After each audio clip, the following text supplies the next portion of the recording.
Hello Guneet. Hi Akshara. So Guneet, आप कौन से स्कूल में हैं अभी? Ryan international school Chandigarh. Okay, so first of all तो कंग्रेचुलेशंस, आपके बोर्ड्स खत्म हो गए final year. Thank you so तो मच। कैसे जा रहा है आपका after boards life? After boards life बहुत ज़्यादा बोरिंग है एक्चुअल में। जितना सोचा कि मूवीज़ देखूंगी ये करूंगी, कुछ नहीं हो रहा मेरे से। पढ़ाई ज़्यादा बेटर थी इससे। ओके, सो मतलब डिसिप्लिन था उस टाइम पे लाइफ में। बहुत था। लाइक तो वही लाइफ बन चुकी थी मेरी एक तरह से। सही बात है। तो अब क्या प्लान्स हैं बोर्ड्स के बाद? अब बोर्ड्स के बाद के प्लान्स मेरे बेसिकली हैं कि जॉब तो मेरे को नहीं करनी, तो एंटरप्रेन्योरशिप में जाना है। तो मेरे पास 3-4 प्लान्स हैं जिसके लिए मैं मतलब श्योर हूँ, एंड मैं पूरी रिसर्च भी कर चुकी हूँ उसके लिए। सो अब मुझे बस बेस्ट ऑल्टरनेटिव उसका निकालना है, फैमिली के साथ पूरा प्लान करके। ओके, तो अगर हम आपके एकेडमिक्स की बात करें तो आपने मैथ्स कौन सी ली हुई थी अपने कॉमर्स अप्लाइड से? मैथ्स थी। अप्लाइड मैथ्स, तो क्यों आपने डिसाइड किया कि मुझे अप्लाइड मैथ्स लेना है? अप्लाइड क्योंकि कोर में ट्रिग्नोमेट्री थी, एंड 10th में मेरे को बहुत ऐसी नफरत थी ट्रिग्नोमेट्री से। सो एंड अप्लाइड का सिलेबस अगर हम देखें तो कॉमर्स से बहुत ज़्यादा रिलेट करता है। सो शुरू से ही अप्लाइड मैथ्स में मन था मेरा। तो आपके यहाँ ट्यूशन पे अप्लाइड मैथ्स के क्या टाइमिंग्स रहते थे? 3 to 4 थे अप्लाइड मैथ्स। और आप अपने स्कूल के बाद घर कितने बजे मतलब आ जाते? 2 to 15। तो मतलब 2:15 घर पहुंचने के बाद आप 3 o'clock यहाँ आ जाते थे? लाइक 3:10 एट द मैक्स मैं आ जाती थी यहाँ पर। एंड मतलब ऐसे नहीं था कि मेरे को और मैं हेक्टिक फील कर रही हूँ, कुछ वो मोटिवेशन थी कि मेरे को आना ही आना है। तो तो वो एक सोर्स ऑफ मोटिवेशन हमने पढ़ा ना बिजनेस में अपना, वो क्या थी आपकी सोर्स ऑफ मोटिवेशन? वो सिर्फ इसलिए थी क्योंकि 12th जितना हम सुनते हैं कि ऐसे बहुत ज़्यादा प्रेशराइज होते हैं पूरा साल। तो राइट। एंड मैथ्स में बिकॉज ऑल्टरनेटिव डेज पे आते थे हम, तो कोई ऐसे नहीं था कि हम स्किप कर दें एक दिन, तो वो आना ही आना है। तो मतलब आप जैसे 3:15 आते थे, हम्म। 3:15 to 4 o'clock आपका लेक्चर चलता होगा एंड वो भी ऑल्टरनेटिव डेज पे। हम्म। तो आपका, मैंने जहां तक सुना है कि अप्लाइड मैथ्स का जो सिलेबस होता है that is twice the syllabus of core maths. तो वो कंप्लीट कैसे फिर आपने किया इतने शॉर्ट टाइम स्पैन में? कंप्लीट अगर हम रेगुलर क्लासेस लगा रहे हैं एंड जितना सर करवा रहे हैं वो रेगुलरली हम एटलीस्ट क्लास में ही बैठ के वो कंप्लीट कर रहे हैं, तो वो एट द एंड जैसे हमारा दिसंबर जैन तक सिलेबस हुआ है कंप्लीट, तो अगर आप रेगुलर रहो तो सिलेबस कंप्लीट होने का कोई इशू नहीं है। तो आप क्या स्कोर, जब आप इनिशियली यहाँ पे आपने ज्वाइन किया था, आप क्या स्कोर एक्सपेक्ट कर रहे थे, और अब दैट आपने बोर्ड्स दे दिए हैं तो अब आप क्या स्कोर एक्सपेक्ट कर रहे हो? अगर मैं ऑनेस्टली बताऊं, इनिशियली तो मेरे को था बस पास हो जाऊं बहुत है। राइट। बट आफ्टर बोर्ड्स मैं एक्सपेक्ट कर रही हूँ कि मेरे 70-75 तो आ जाएंगे। तो मतलब ये जो आपका एकदम सडन चेंज ऑफ मूड था कि सिर्फ एडिशनल सब्जेक्ट है तो पास हो जाऊं, तो उससे ये चेंज आपका कैसे आया? मतलब आपको किसने मोटिवेट किया या क्या?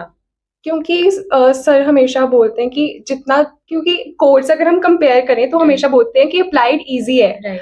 एंड अगर अप्लाइड में देखें क्योंकि वो आगे भी आपको यूज में आता है। सो वही चीज थी कि आगे यूज में भी आएगा तो मेरी नॉलेज ही बढ़ रही है एक तरह से। राइट। तो अगर मैं थोड़ा सा भी उसमें ध्यान दे दूं तो कुछ भी अच्छा तो होगा। जैसे जो ये कॉमर्स के बच्चों का माइंडसेट रहता है कि हम तो जी अकाउंट्स को फोकस करेंगे और उसके बाद फिर इको बीएसटी, मैथ्स तो हमारे लिए होता है कि अरे पास ही होना है, तो वो तो हम पढ़ते ही नहीं है। मतलब हाँ। बोर्ड्स की जो वो 10-15 दिन की हमें छुट्टी मिलती है हम तो वही पढ़ते हैं। तो आपका भी सेम था कि आप थोड़ा थोड़ा कंसिस्टेंट रहे मैथ्स नहीं, के साथ? कंसिस्टेंट थी पहले तो। जो क्लास में हो रहा था वो तो प्रॉपर अच्छे से करना ही करना हाँ है। जी। एंड घर पे मैं बोलूंगी इतना मैंने नहीं खोली है बुक अप्लाइड राइट। मैथ्स की। बट जैसे यहाँ पे मॉक टेस्ट एंड जो हमारा गैप डे था मैथ्स के लिए, उसमें बस पूरी जान लगा दी। तो जो यहाँ मॉक टेस्ट हो रहे थे, क्या आप उसको रेगुलरली दे रहे थे? हाँ, उसमें फुल मतलब जितना सिलेबस था उसका वो प्रॉपर पढ़ के जितना मैं कर रही हूँ, वो मॉक टेस्ट अटेम्प्ट करना वो मेन था। मार्क्स तो गुनीत, अब जैसे मैंने यहाँ पे 12th में ज्वाइन किया और मैंने 4 सब्जेक्ट्स लिए, तो आपने भी कॉपी कैट बन के 4 सब्जेक्ट्स क्यों ऑप्ट करे यहाँ ऐसा पे? ऐसा कुछ भी नहीं था। अच्छा। 4 सब्जेक्ट्स मैंने इसलिए लिए थे क्योंकि अकाउंट्स तो मेरे को लेनी ही लेनी थी। एंड उसके बाद मुझे पता है कि अगर मैं इको बिजनेस को ऐसे लाइटली ले लूँ तो एंड में जाके मुझे उसी में दिक्कत आती। एंड अप्लाइड मैथ्स थी क्योंकि वो मुझे पता है कि घर पे मैं खुद तो नहीं करने वाली थी, तो मेरे को चाहिए कि ऐसे रेगुलर मेरे को क्लास चाहिए ही चाहिए उसमें, तो इसीलिए 4 सब्जेक्ट्स मेरे मैंडेटरी थे उसमें। राइट। तो आपने यहाँ पे स्पेसिफिकली क्यों ज्वाइन किया, क्या रीजन था, फ्रेंड्स या मैं? बहुत सारे मेरे यहाँ पे फ्रेंड्स ऑलरेडी थे, तो मेरे को बताते रहते थे यहाँ के इन्वायरमेंट के बारे में। और teachers day, children's day celebration हो रही है, तो मैं काफी फैसिनेटेड थी ऐसे तो मतलब ये कि सेलिब्रेशंस के रीजन से आप यहाँ आगे पढ़ने? नहीं, एक्चुअल में बोथ, कि पढ़ाई भी हो रही है लेकिन फन भी है। राइट। ऐसा कुछ नहीं है कि आप बस पढ़ते रह रहे हो पूरा साल, फन भी इम्पोर्टेंट है। Right, right, right.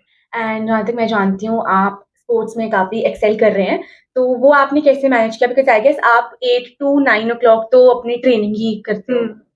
So actually पहले तो स्कूल होता था एंड देन यहाँ पर ट्यूशन, उसके बाद एक तरह की जैसे ब्रेक होती है ना, तो ब्रेक टाइम में मैं ट्रेनिंग करती थी and kind of mind fresh हो गया एंड उसके बाद फिर सारा जो भी होमवर्क है या सेल्फ स्टडी करनी है तो उसके बाद होती थी। तो आप इतना सारा जो होमवर्क हमें अकाउंट्स के 10-10, 15-15 क्वेश्चंस रोज़ देते थे, आप वो इतने कर लेते थे कि कुछ लिंगर ऑन हो जाता था? हो जाता था, लाइक बहुत बार हो जाता था, बट उससे क्या होता है कि आपको नेक्स्ट डे पे करना ही करना है, आप उसको और लटका नहीं सकते। सो मैं जैसे मर्ज़ी करूँ, चाहे ट्यूशन पे थोड़ा एक्स्ट्रा टाइम लगा के वो कंप्लीट करने हैं क्वेश्चंस या घर पे एक्स्ट्रा टाइम लगाना है, बट हो जाता था वो।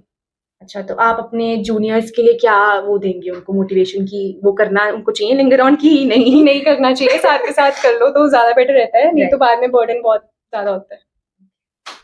Thank you.